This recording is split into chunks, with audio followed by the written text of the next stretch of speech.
Hello there and welcome to episode 155 of BigRedBarel's Geek Speak podcast, the place for all your nerdy needs on BigRedBarel.com. My name is Diarmuid. I am your dangerously darling host for this episode. Joining me is the Baroness of Butts herself, Alex. How are you, Alex? Hi, and fog of buns. Fog of buns? Yep. We'll get to that, Love I'm it. sure. We also have the jaunty, jubilant juggernaut of Joe. How are you, Joe? Hello! Alright. How's everybody doing? Black Friday has come and gone. Yeah, I didn't really buy anything. Have you emptied your wallets? Nope. No, I didn't really go. I Me don't neither. like Black Friday. I don't like it as a concept. But yeah, no, I didn't really buy anything. The only thing I'm going to say is that even watching the videos of people rushing into the shop and demolishing stands as they're trying to pick up stuff makes me uncontrollably and irrationally angry. So Yeah, I stay away from yeah. all of that. But I Yeah, did like it's the balls. British version of that. I think it was originally filmed last year. Oh, with of the one guy. Yeah, the guy Yeah. going into PC World. He was like the only person in the queue. They opened Yeah. the door and he just very slowly walked in, waved at the camera, and then went and bought whatever Yeah, he it's wanted. like all the press had kind of congregated expecting there to be like a huge like rush and like so they could do all these Black Friday pieces, and this is one guy and he's just like, morning. He walks in. How are you doing? Oh, it was so good. Yeah, that was ace. All right, so speaking of excess, we're going to talk about the time waster of the week this week. And this was courtesy of my housemate Sean. This is really weird. So he sent me this video. It's basically it's titled "The World's Greatest Game Room." Okay, Uh-huh. so there is a YouTube channel called Last Gamer. He's an Australian guy. I think he's about 40 years old at this stage. And this video is about 20 minutes long, and it basically goes through his games room. Something that he's apparently been working on, not the room itself, but like the collection of stuff that's in there. He's been working on for about 32 years. So I think the video starts off and he basically tells you that he started this when he was 12. He started collecting things. And it goes through the entire room and it goes through the layout of all of the various pieces. That makes him 44. There you go. Yeah. Good maths. I was like, Good maths. I was doing some quick maths. So the rest of the video just kind of plays out and it goes through the various areas of this. It's not even a room, it's kind of multiple rooms kind It's of strung insane. together. I'm just watching it now, and Christ, this room is bigger than my house. Yes, it's It's quite massive. mental. This guy clearly has lots of money and a very understanding family. Because it's huge. It's wall-to-wall games, consoles, It's magazines. like a museum. Yeah, he even has a one section is apparently just set aside for gaming soundtracks. So he has vinyls and discs of all of these different soundtracks and stuff. He's obviously a collector, but he doesn't seem to be a kind of one of those people who's obsessed about having all of the parts. He seems to genuinely want to have played all of these games. Yeah. So if there's a game missing from a list, maybe he just didn't want to play it or he hasn't played it yet, therefore it's not on there. But he's kind of still adding to it. So there's video of him later on playing with his wife and son on these massive 3 flat screen TVs that are set up right next to each other. So, clearly they're in on it as well, and they seem to enjoy it. So, it's... Well, I'm sure his son is. Well, I'm sure his son is, yeah. His wife seems to enjoy it too, although you don't see her in the video, maybe. I don't know. Maybe he asked and she said no. I think we've nailed the He's problem. got, he's there. obviously... I'm just skimming through it now and looking at the... he's kept the boxes for all the consoles and stuff, which is the kind of thing I do as much as possible. And they're pristine. I mean, this guy has obviously been a serious collector for a long time. Yes. This isn't just I fancy building a games room and buying a ton of stuff off eBay. This is a guy that really actually values all of the stuff, which is what I think is quite nice about it, what makes it different. He's not just collecting because they have monetary value. He's collecting it because he loves it and everything is pristine, which is, I'm in awe of this room. I'm so jealous of it right now. Yeah. I want it. I want it so bad. If you want some gamer envy, watch this video. And It's insane. It's kind of mental. Oh my god, he's got all cabinet. He's got a whole bunch of arcade cabinets and Yep. all. Yep. Holy shit! I want A, this guy's bank account, So- and B, this guy's house. Yes. Amazing. All we, Good on him. we need Good to on do him. is murder him. Wait, no, we don't record this. Yeah, We don't record this. That is frowned upon. No, very, very cool. Very cool. All right, guys, we're going to move on to the news. News. There we go. I was waiting for that. That's our jingle. Yep. All right, I'm going to start off the news with a story that came out this week that is kind of strange. So Margot Robbie, I think it was on Instagram, I think she originally reported this, but she sent out an image. Sorry, interrupting you, but Yes. It's making me very sad that so many breaking news are happening on Instagram right now. Yeah. It is just, it's painful to me. I don't know why, but it'll be Snapchat next. Yep, I think it's the sign of us getting old, honestly, because as someone says, oh, they posted this on Instagram, or they announced the premiere on Instagram, my eyes roll very hard. Well, if you think about it, in the past, when they did this kind of news, it was a press release. This is just a kind of a more direct way of getting your news out there. So, like a press release from Tom Cruise's people about something, instead of just a Twitter post or a Facebook update. It's the new sort of direct way of getting your information out there. I absolutely understand why. I absolutely understand how. I totally agree that is a more efficient way to get it out there to more people. But it is still sad. Yet it still makes me feel very, very old and grandma-like and sitting on my stoop and saying, well, in my day. In my day, there were press releases. Yes. Well, Margot Robbie's version of a press release, her Instagram post, put out a screenshot of the Birds of Prey movie that she's doing, which is the one that's going to star Harley Quinn, Huntress, and I can't remember the... Black Canary. Black Canary.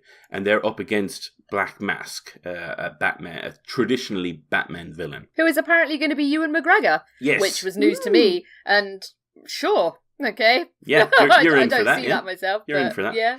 There's also going to be a version of, I think it was Cassandra Cain, who I think is Batwoman. I don't know. Anyway, that's the film. But the news that was revealed this week was the fact that when she sent out a picture of the script, the front of it had the full title, which is The Fantabulous Emancipation of One Harley Quinn, which. I kind of like it. I think it's ridiculous. Yeah, but it's like Harley Quinn ridiculous, you know? She is in charge of this film, as in she's like one of the key producers, and she's the one who got a lot of these people hired. It's clear that this is her movie, and I'm all in for that. The fact that this that DC, obviously, because they haven't had a success yet, just kind of go, you know what, you do what you want, people seem to like you, just go for it. Yeah. And this is clearly one element of that. Which, she was pretty much the only good thing in Suicide Squad. She was the only person who actually knew what she was doing with the character and what the character was about. Exactly. I think she did the complete right mixture of over the top and actually believable that this is a human being. Exactly. Mm. And Margot Robbie's a cracking actress. She is. She's really good. Absolutely. Have you guys seen I, Tonya? Have you guys seen I, by the Tonya? way, it's on Amazon Prime. Yeah, I watched it on the plane on the way to E3, and yeah, it's unreal. It's amazing. Such a good film. I just want to bring up one point about the title, though. The Fantabulous Emancipation. It means she's not going to be with the Joker, which means we won't have to put up with Jared Leto. Yay! I don't know, man. Jared Leto is such a weird figure. Like, I'll listen to his singing every day of the week. He's like a fantastic musician. But you put him on a screen and I'm immediately skeptical. I mean, to me, he was the weirdest thing about Blade Runner, the new one. I liked him in that, which surprised me. But I think that's the Denis Villeneuve effect more than anything else. Maybe. You know, he was okay there, but he was like the worst thing about it. Like, he was also very, very good in Fight Club, and that's the thing. I think he needs really good direction. Go. How many years ago was Fight Club? A few. Back when press releases were still a thing. Yeah, back when press releases was still a thing. That's how old Fight Club is. So let's just disregard that as an old history. Relevant. It's still good. It's still good. It's still good. Yeah. It's still good. I mean, one of my favorite movies of all time, so I can't argue.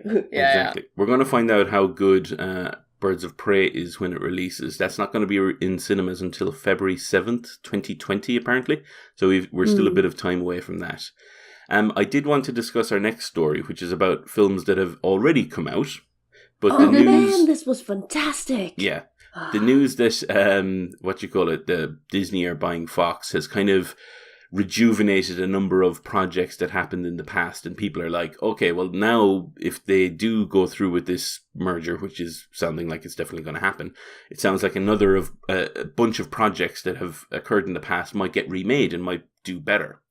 One of those projects is the Percy Jackson series. So I don't know, have you guys read the books? Nah. No. All right, so I have, and it was a few years back at this stage, so I don't really remember the details.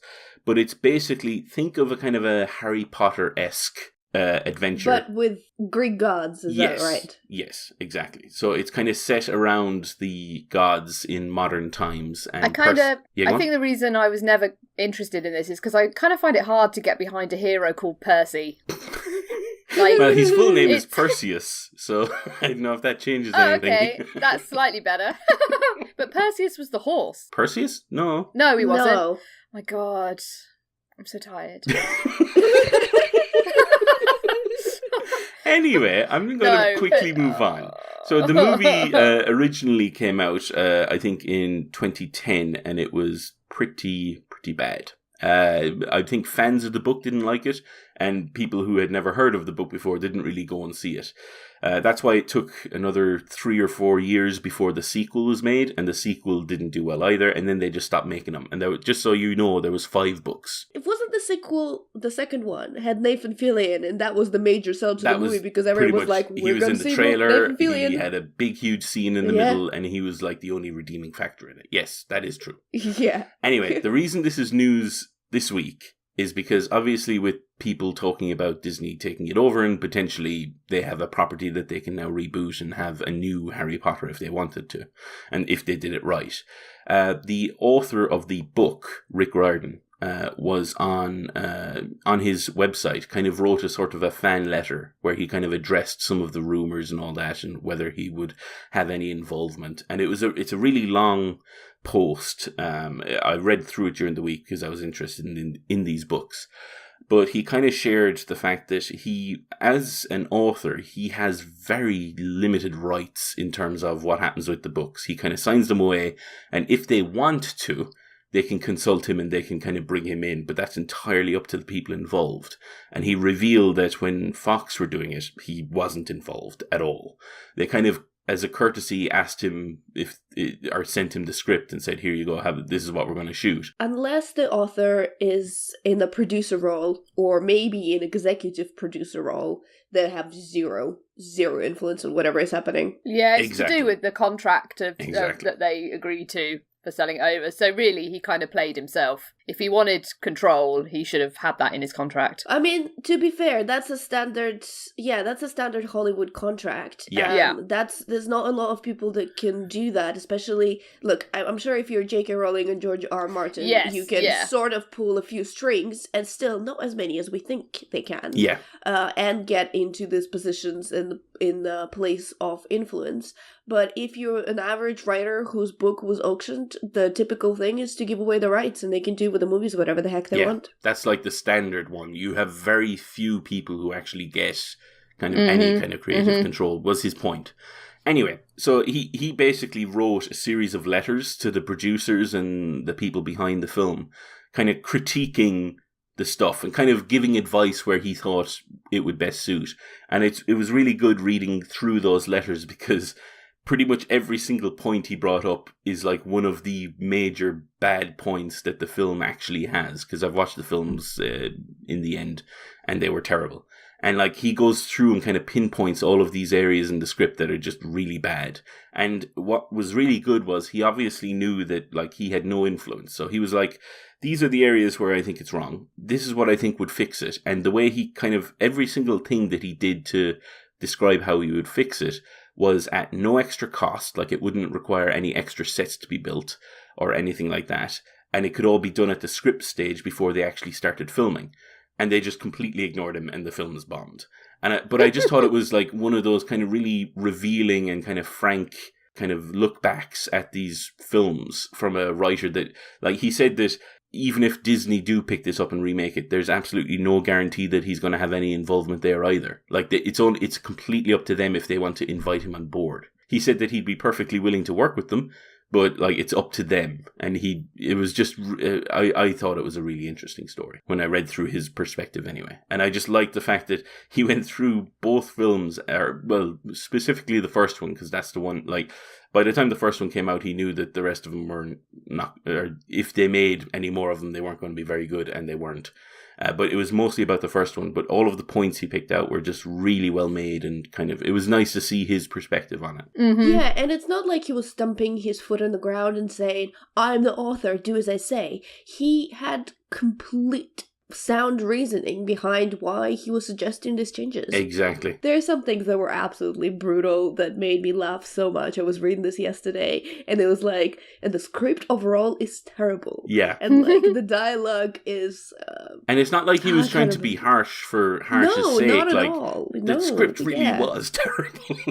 Like, it didn't make sense from scene to scene. Like, he talks about the various plot points that they do and how they don't have any kind of tie-in to the original books, but obviously that was more of a structure thing. But if they wanted to do a structure thing, they could still do that and kind of have it some way relevant to the books by doing it this way and this way and this way. And he kind of goes through point by point. But yeah, you're right. He does kind of go in and he just goes, yeah, the script is really bad. Like, really bad. But, and he offers at the end of the letter, he offers to kind of do a new draft of the script for free, if they wanted him to. And they never came back to him, apparently. Oh my god. So really, the producers just sucked on that film. Yeah. Yeah. So there you go. Utterly sucked. That's too bad. From one author who had a pretty bad time to an author that seems to be having a decent enough time, but as we talked about last week, is probably under a bit of pressure. So George R.R. Martin had an interview with Entertainment Weekly recently, and he talked about the prequel book. Not the prequel, but he was talking about the prequel book that, Alex, I believe you bought this week. But because of that, he was asked about the prequel TV series that HBO are making that's not based on that's not based on the main books that we've read. And some of the information that he gave was kind of interesting. So this is based on, I think it's prior to the book that he's just released, because the book he just released was about the Targaryens. Is that correct? Yes. And can I nerd out about this already? Because I've got the answers for all of this, and I will put on my big, thick glasses, and I will tell you about the history of Westeros. Oh my god. So do we need to have a sit down? Yeah, please. Start making notes, children. There'll be a quiz at the end. Okay, so, to give you a perspective, the timeline of Westeros sort of starts with several different ages. So the very first one, which is 12,000 years ago, is called Dawn of Age. It's where pretty much nothing was in Westeros, where children of the forest, if you've been watching the show, you know what this, or reading the book, you know who they are, were mainly living there, and first men from across the seas were arriving to Westeros to colonize it, basically. Now, 10,000 years ago, and that's where the prequel is going to be based, is the age that's called the Age of Heroes. Now, this is where I guess we get the more defined different houses. You definitely get the Starks. You definitely get the, House Lannister and all that kind of stuff. So you're actually going to get all the different houses that you're familiar from Game of Thrones proper. However, it is also why it's called Age of Heroes, because it's got all the fancy people. So if you remember Bran the Builder, who built the wall, that's basically the age of him. And it is also, very interestingly, the Long Night. So the Long Night is sort of what's happening in Game of Thrones right now. Spoilers, but it's basically a very, very long winter. And the legendary figures of this time include Azor Ahai, for anyone whose nerdy senses are tingling. Then following that, so we're still not at Targaryens yet, by the way, so of course there are no dragons. We've got the Andal invasion, so I don't know, guys from somewhere over there came and invaded.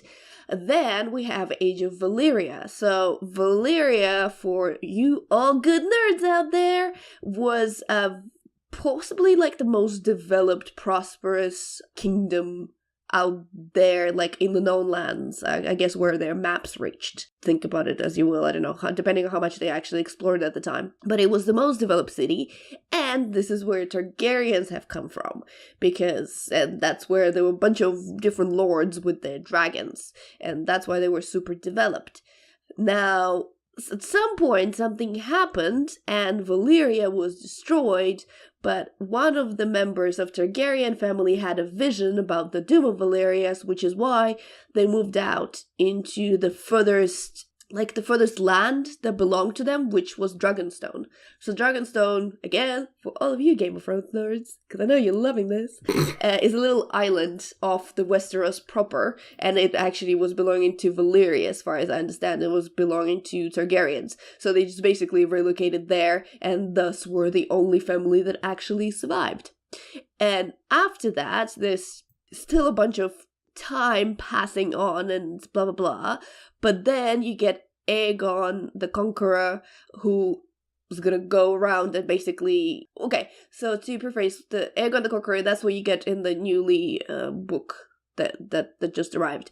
That's when it starts from. But before that, Seven Kingdoms was Seven Kingdoms. Everyone was the king of their kingdom. There was a king in the north, there was a king in the Riverlands, there was a king in Dorne, blah blah blah blah blah blah blah.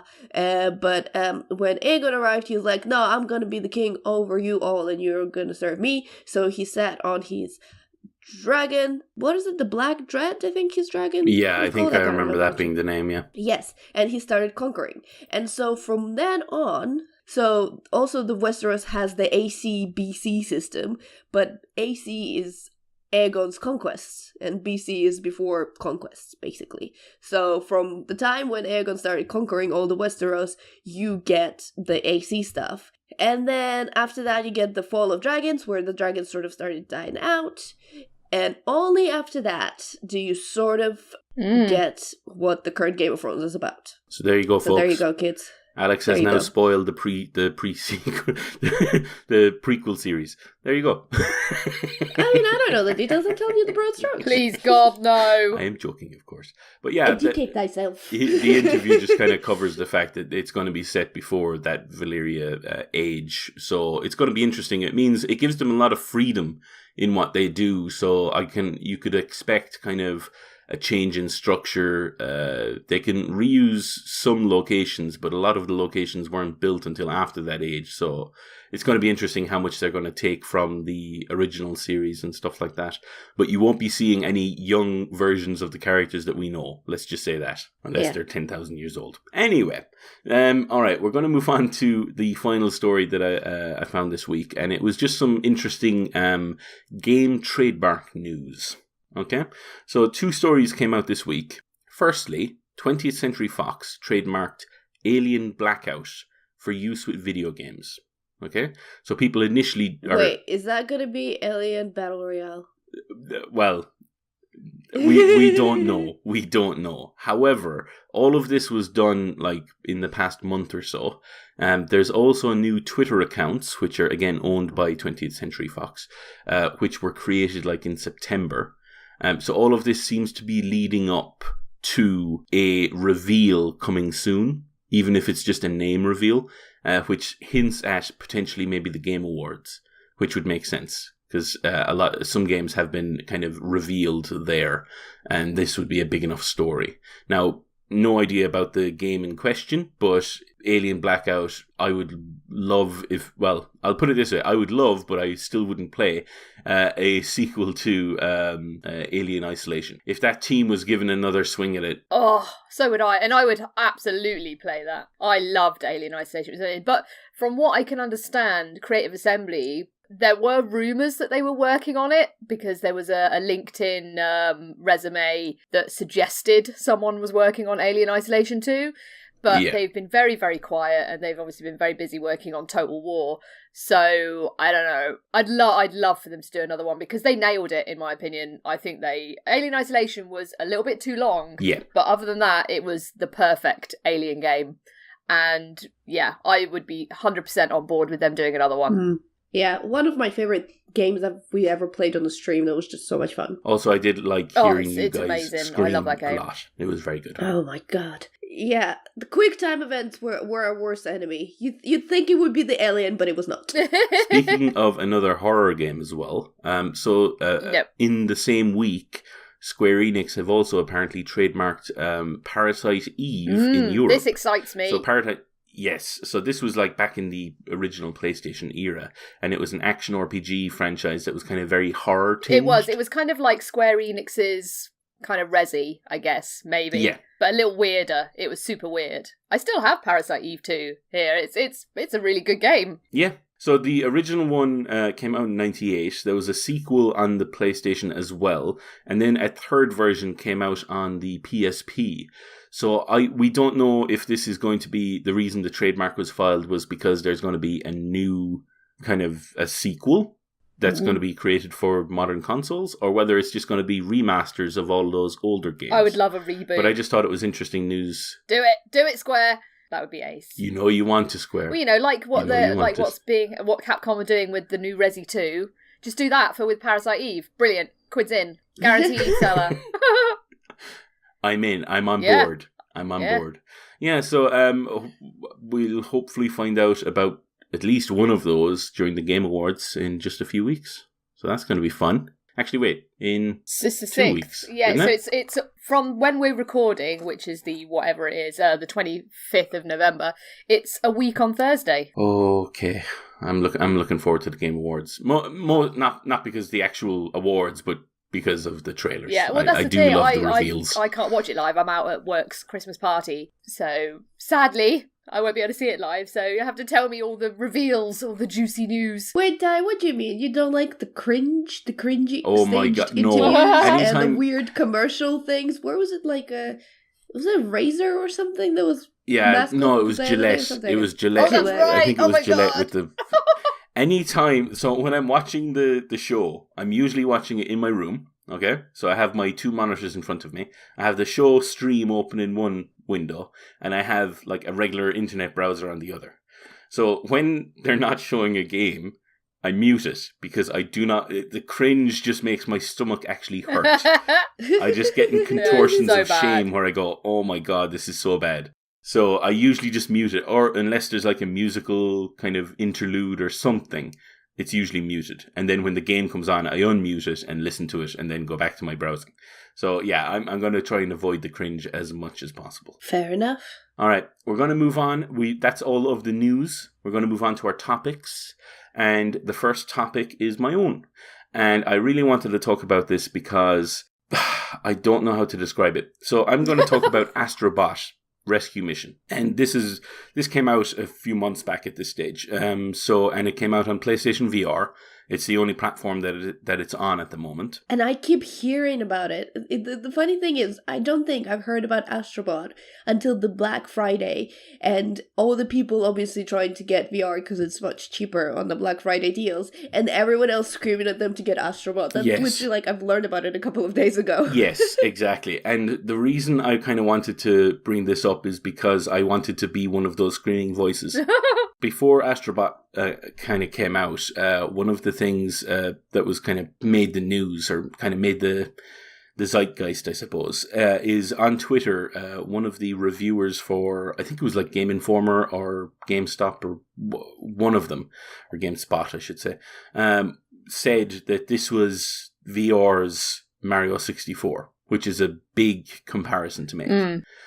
Basically saying that this does for VR platformers what Mario did for 3D console platformers all those years back. And after playing the game, I still haven't completed it, I'm only a few worlds in, but after playing the game, I absolutely agree with this. I want to play it, it looks so cute! It is incredible. Incredible. So how does it work, Di? In VR, you are just a floating head in space. You have At least you have a head. Exactly. You have a controller which exists in the game world, It's your regular DualShock controller, but it exists in the game world, and you're able to use it to interact with things directly, like by touching and moving stuff around, things like that. You at the very start of the game, you see this ship of Astro bots. So if you've seen the bots that are used in like the Playroom on PlayStation, you know what these bots look like. They're the little white little thingies with Eve-like screens on their face for their eyes and stuff. They're adorable. Yeah, they are so adorable. So they're flying through space and they get attacked and they get split up and loads of them go on to various different planets. And one of the bots is left behind, and he is the kind of the lead. He's the person who decides to try and go after the others and find them all. And he has a cape and everything. It's kind of cool. So he lives in your controller. So at the start of every level, you have to swipe up the touchpad to get him to jump out of the controller onto the level, for instance. You start a level and you play through it, and it's just like every other kind of 3D platformer. It's you controlling the little guy running around. But as you progress through the level, you move, your kind of head moves with him. Okay? But because you're in VR, that means you don't have to just look ahead. You can look above you, below you, behind you, to various sides. You can lean. So if you're running along and you see kind of like a bridge, if you lean to your right, you can then actually see underneath the bridge, and you might see that there's a collectible down there. So the entire game is built around that. The fact that not only are you kind of moving around this character, you also have yourself in the game world, which means that you also take part. So for instance, as you're going through various areas, you might see a barricade in the way. If you actually get close to it and then smash your head against it in-game, it breaks the barricade and allows you to progress. There's also enemies that obviously will attack the bot that you're controlling, but there are also enemies that will attack you, as in like there's like blob monsters that fire goo at you. Goo! And goo, exactly. And if you don't kind of swerve and move your head to avoid it, your vision will get distorted for a face full of goo. Exactly.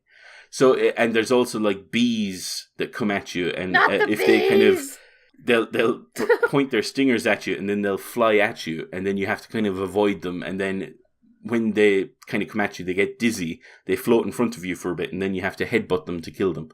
This game is entirely designed to be played in VR, and this is another comparison I'm going to make. Do you remember when both of you guys watched the Paddington movies? Yes. Do you remember the smile that you had on your face for the entirety of those movies? That's what you will have playing this game. It just looks adorable. It's a constant smile. It's a constant joy to play. I started playing this about 2 weeks ago when I bought it, I think. This has already made it into my Game of the Year list. Aww. And depending on how the rest of the game goes, it's going to define how far up. Right now, it's in third place. Wow. But it could overcome Spider-Man, which is currently in second place. But Spooder! This is a fantastic game. I can't stress how good this game is. I want it. I do want to play it so bad, but I'm not buying VR until the next generation, I don't think. But still, exactly. So it's just I would strongly advise anyone who has made the jump recently. We've just gone past Black Friday. If you have not played, or if you have a VR system, PlayStation VR system, this is practically the first game you should buy. Yeah. It is the best VR game I've ever played. It is one of the best platformers I've played in years, and it is one of the games of the year. Oh. And that's the highest recommendation I can really give it. It is outstanding. Oh, that's awesome. Outstanding. All right, that's me done talking about Astrobot. I'm not going to gush anymore because I need to clean myself up after that. Joe. Right. So you watched something recently. Yeah. So we're going to go from something that's amazing to something that Right. So I don't know where to begin. Prepare yourself, people. I can't remember, in fact, a time before where I have watched a film and thought one thing about it, and then gone on, because what I quite often do is when I watch something is after I've watched it, I'll kind of formulate my own opinions, and then I'll quite often go online to see what other people think of it, just to kind of see where opinions differ and stuff like that. And I have never had an occasion where my thoughts have differed so wildly from the predominant reviews for something as I have with this film. And this is Cam. It's a film called Cam on Netflix. We'll start with the good stuff first, basically. It stars Madeline Brewer. Now, people who've watched The Handmaid's Tale will know her. She was in that. She plays, I can't remember her character's name now, but the one who basically they take an eye out.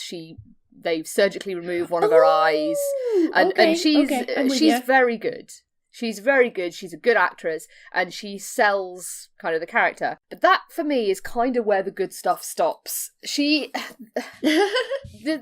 concept behind this film, like, it's meant to be a horror thriller film, right? It does not tick either of those boxes. The idea is she's a cam girl, right? So if you don't know what a cam girl is, it's someone that basically streams live on the internet, you know, doing sex stuff. Right? And it's predominantly women. And she does this. This is her career. She's on a site called freegirls.live, which is a site they've created. And I just have to raise something as well. A thing that really annoyed me about this film is this website, right? So they had this website designed for the film. So a designer has done this on purpose, and they use Comic Sans in it. Yeah, were you just sick in your mouth a little bit? What?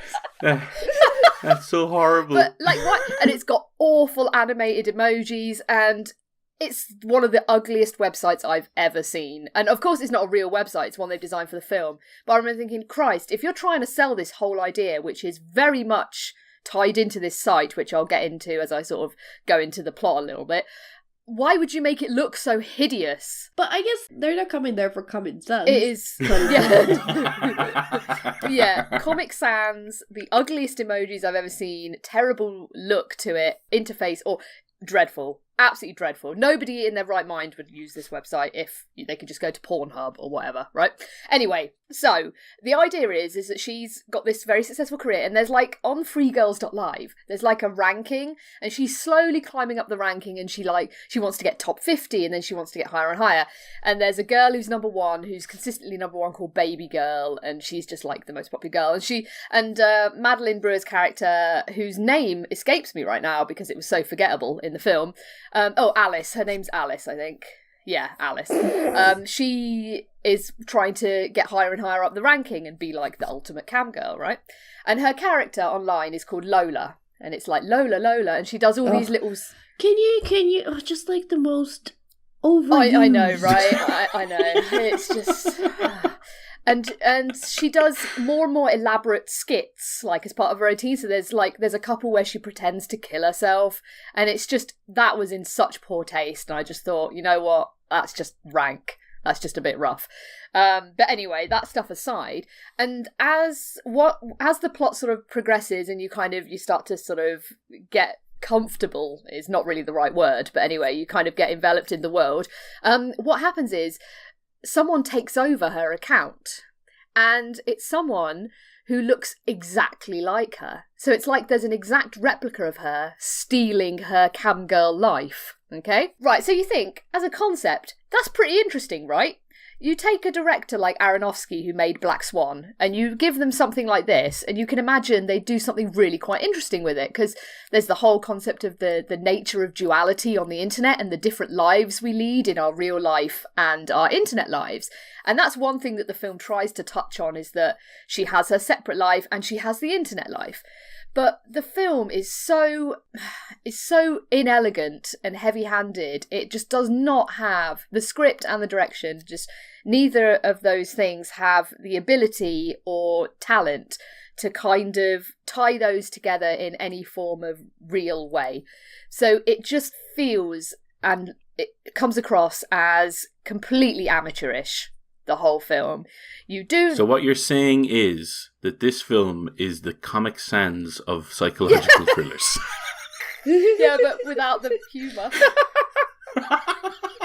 It's just so terrible. It's I got very frustrated with it because I could see the germ of a really good idea in there. Like, the whole idea of this, and I was thinking, Christ, you know, she could have there could be a whole psychological thriller breakdown thing going on with this whole idea of how her visual identity of herself online has been taken over by whatever this is. And I won't go into details. The film tries to do something clever with what it actually is or who it actually is that's taken over her account, but it doesn't land. It just doesn't land at all. It's really badly developed and explained.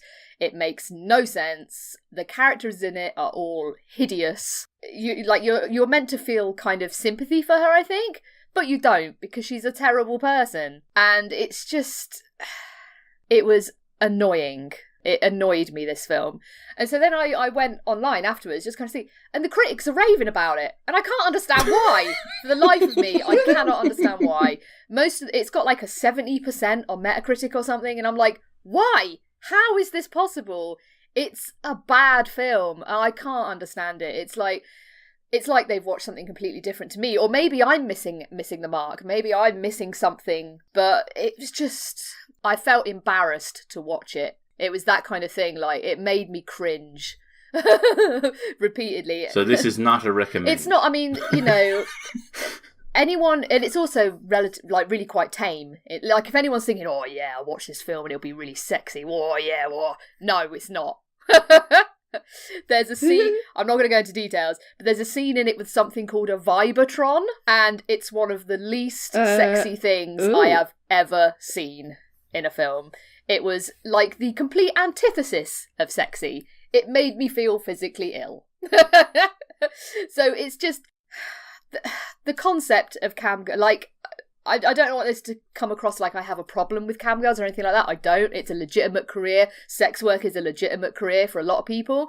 And that is one thing that the film does do quite well, in that it doesn't shame her for her career choice. And any time where the plot kind of, because her family don't really know what she does, and any time the plot kind of leans in that sort of direction, it's handled in a way that sort of says, you know what, this is her choice, it's her life choice, some people don't like it, but it's fine.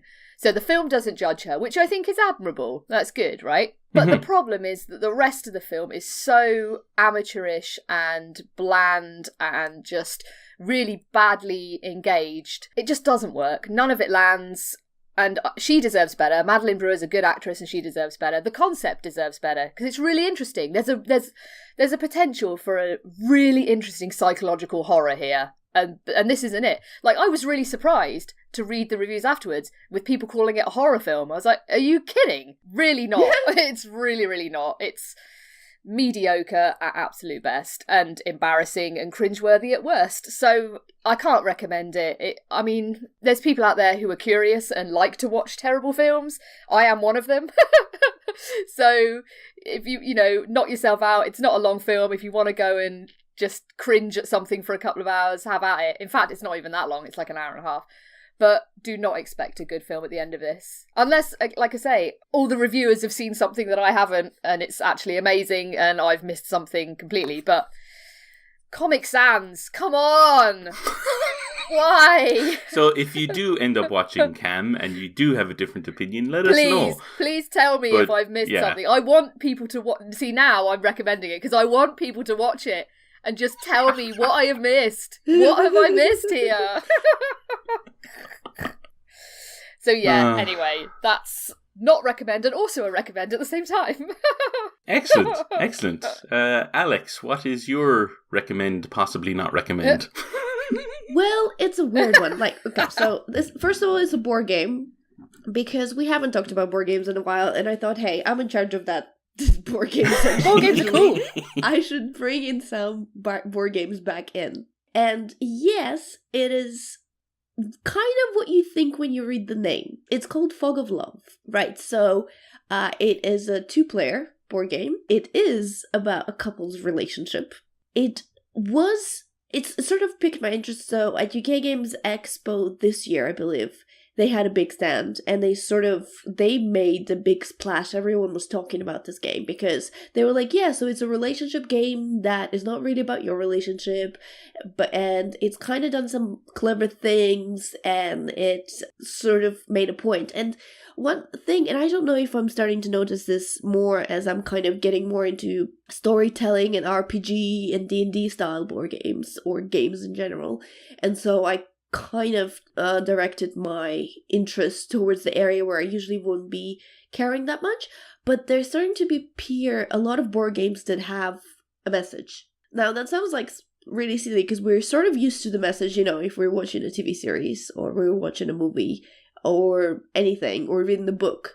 We're kind of looking for the message. There is a purpose to everything that you say. It might not be obvious, but it's, it's there. It's been telling the story for a reason. And in video games, there has been messages in video games and points and topics of conversations to be raised for ages now. And board games were kind of we're just games, Move the meeples around, roll the dice, battle each other out, yo bros. They weren't really doing messages anymore. But now, since a lot more games kind of integrating role-playing with board games, they can do that. So sort of one of the other games that I'm going to quickly mention that I haven't played, but I'm so interested about that. It's called Holding On, A Troubled Life of Billy Kerr. And it's a game about a terminally ill patient, and you, I think, are doctors looking after him or a family looking after him. And that's the premise of the game, and I believe there's something to do with memories. His memory is fading. And anyway, so that's another one that's proven a message.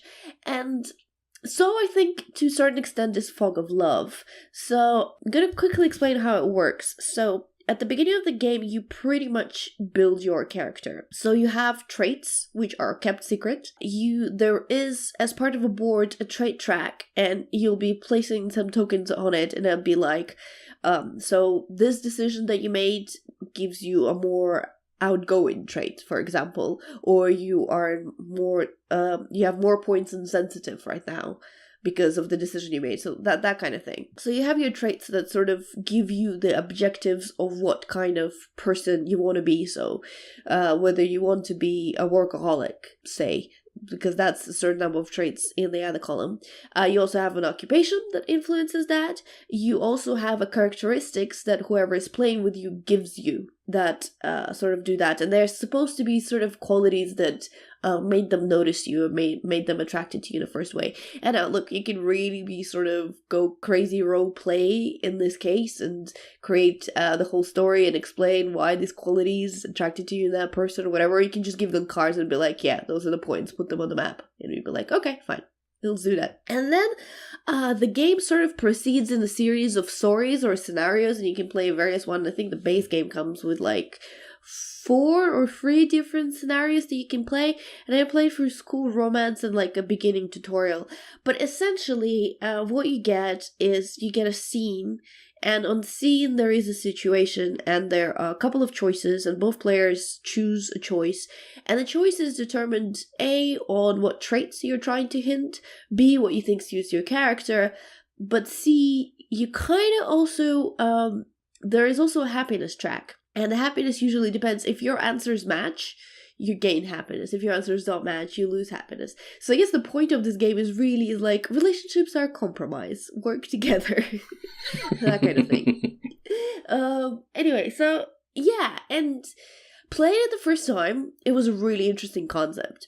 Playing it the second time, you kind of realize there's not much story to it, and it loses a bit of its novelty because you get the same scenes that you've read before and you sort of know the answers, and the actual underlying story doesn't, the story is a series of 3 chapters, and they're literally just a card that does a little setup and gives you 1 question, so there's really not a lot. You can, I believe, as you progress and open different scenarios, you can add more stuff to it. There's also a destiny mechanic, what you want to be your couple goals or whatever, and you could add to that I actually don't want to be in a relationship with this person, I want to break up, that's sort of my destiny, that's sort of my wish. So they do have things that sort of add to it and spice up the game overall a little bit more. But yeah, it's kind of an interesting concept, and it's a new type of board game, and it's not a board game, you don't necessarily have to play it as a couple. It's not really about you and the other person. It's about role-playing as a couple. You can be playing with a friend. You could be playing with a stranger. It doesn't really matter for this game. It's not this stupid trivia couple things that Yeah. are all over Christmas supermarket. Yeah. So you have to make it's not like that. It's not pushing you to be a couple. It's not a couple's game. It's just a 2-player board game about the intricacies and, well, the quirks of the relationship, I guess. That sometimes, you might like each other, but you kind of have different goals because you have different traits and different things you like, and you kind of have to do things that make you happy, but you also want to make another person happy, that tricky balance. Blah blah blah. I don't know. Anyway, so yeah, I thought I'll put it out there for anyone looking for a 2-player board game that is a little bit out there and a little bit different than what we usually Sounds play. nice. There you go. Yeah. Fog of Love. Fog of love. Fog of buns. Love. That sounds like a Kate Bush song. All right. Speaking of something else that might be a Kate Bush song, Outlaw King. I watched this. It's on Netflix at the moment, and it stars. You know the most disappointing thing Yes. about this thing? Yes. The only thing I heard about it is Chris Pine's Willie. That's the only thing I keep Chris hearing Pine's about this knob. movie, and I'm He very gets his knob disappointed. out. Yes. Amazing. No jokes. Don't watch Yeah, I it. mean, quick. Can we hurry this up so I can turn let me Netflix on? let me give you the timestamp that you need to go to. No. Amazing. Okay, so if you are not aware, as well as Chris Pine's knob, you also get to see a film that is set in 14th century Scotland. So it's basically, it's not like in history terms, it's the sequel to Braveheart, in that that film focused on William Wallace. So the Scots rebelled against the English around that time. And they were killed. They were defeated. Sorry, spoilers for Braveheart. They were defeated. William Wallace was captured. He was hung, drawn, and quartered. Or it's the history. Yeah. Well, yes, true. You can't spoil history. Well, I'm spoiling the film as well. Freedom! Anyway. Look, if you don't know your history, I'm sorry. That's your fault. Spoil the film. Anyway, Fair enough. sorry. Fair enough. So this film takes kind of place after that, where Chris Pine plays Robert the Bruce. Okay. At the time, not the King of Scotland. He's just a regional king. Or a regional prince, I should say. His father's still alive. And at the end of that rebellion, the King, Edward I, who's played by Stephen Delan, who you'll know from Game of Thrones, he comes up, he gets the lords of the area to recommit to him, as in, to basically promise to, he'll return their lands to him for their loyalty. And they still have to they basically go back to the way they were before this rebellion started. Because of that, everyone kind of settles back down into a life where they're still subjugated by the English.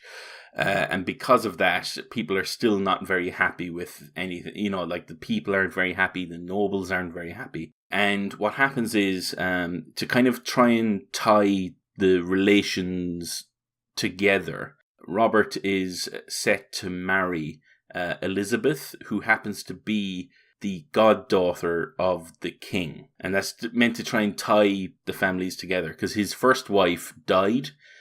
He has a daughter already. So this Elizabeth kind of joins the family.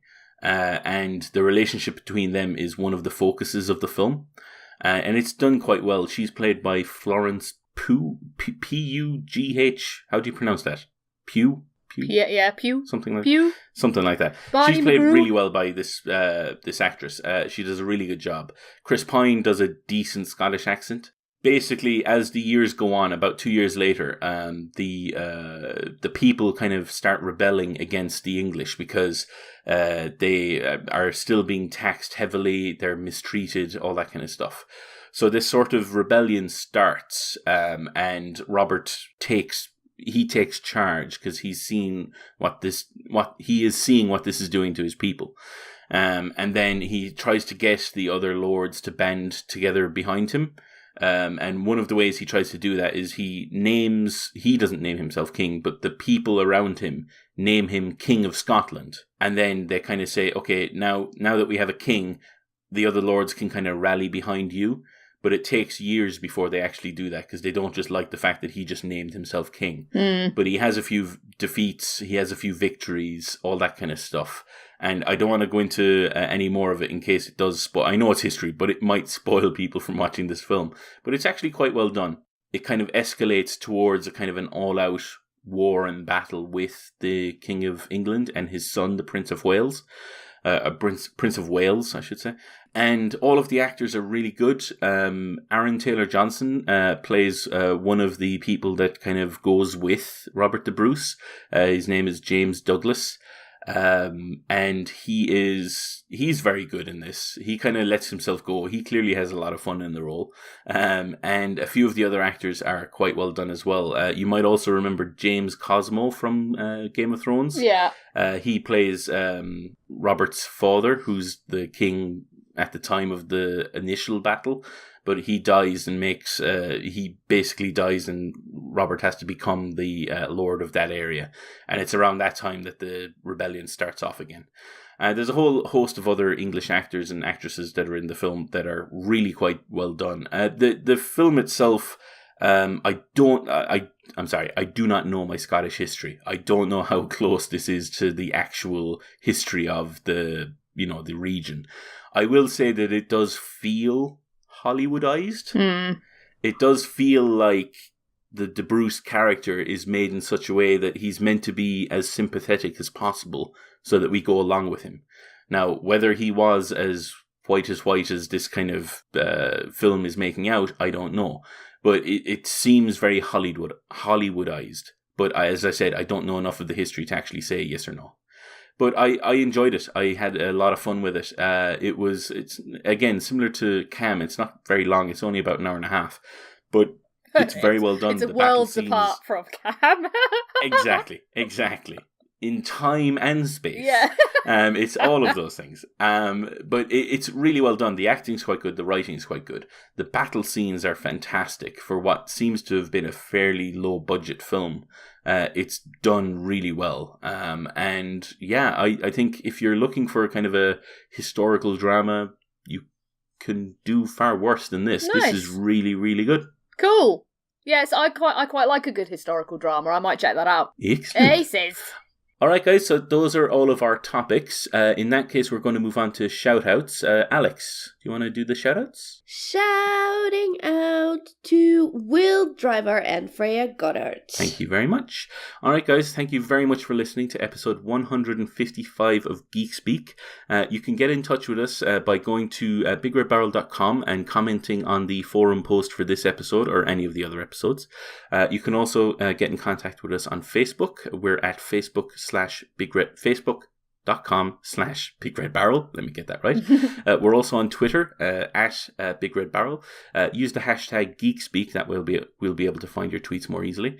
You can also speak to us directly. I am at Diarmuid_S. I'm at Dusty's Tulip _. I'm at Pixel Ritual. Also, if you would leave us an iTunes review, we will perform sexual favors on you. I won't. I will. Also, Tuesday is a Tuesday, and on Tuesday we have Tabletop Tuesday, a board game night in Loading Bar in Dalston in London. Every week we have a new feature game, and if you play the game on the night, you don't even have to win. If you play the game on the night, you have a chance to win a copy of the game. The latest details of what game is going to be on a particular week can be found on BigRedBarel.com. Just look for the pinned article at the top left, of the front page, and you'll see what's coming up. And I also want to just reiterate that our own Jo is is streaming a variety of PlayStation games, and she's streaming that on twitch.tv/pixelritual. The streams start at 7:00 British time on Mondays, Thursdays, and Saturdays. Right now, you're in the middle of Neo. Yeah. Is that right? Yep. Yeah. Which is bloody and brilliant. Oh my god. Last night we streamed, and it was a bit of an epic stream, and there was a boss fight in the middle, and holy moly, that was... That boss fight was fun to watch. It was fun to watch. Probably not to actually play through, but it was fun to watch. I should have a trigger warning. Like, I've had to mark my streamers for mature audiences because I swear a lot. Well, when you get monsters' balls being thrown at you, just kept throwing his balls at me. I mean, come on. No, it's very good. I'm loving that game. It's amazing. So yeah, we'll be playing that for the foreseeable. Because there's plenty of game left to come in that for sure, and I think we're building up to the next boss fight. So, oh god, and all of those. If you've missed a few episodes of a particular game, you can go back. Yeah, the VODs are there for like 2 months. So So you're good. Yes, You're good. You are good. And actually, I would put, sorry, just to labour the point a little bit, I'm not too far away from being able to go for affiliate, which means I'd be able to have subscriber badges and emotes, but I just need more followers for that. So please, if you're listening and you like Twitch, just drop us a follow. You don't even have to watch if you don't want to. Just drop us a follow, and then that'll help me get towards that. But do watch. Yeah. But do watch, because it's fun. So anyway, but thanks everyone so far who has tuned in and watched. It's been really fun times. Loving it. Exactly. And with that, I have been Diarmuid. I have been Buns. I've been Joe. And we bid you goodbye. Bye. Bye. Buns. Buns. I like buns. I like some hot cross buns. I like big buns that I cannot lie. Others can deny.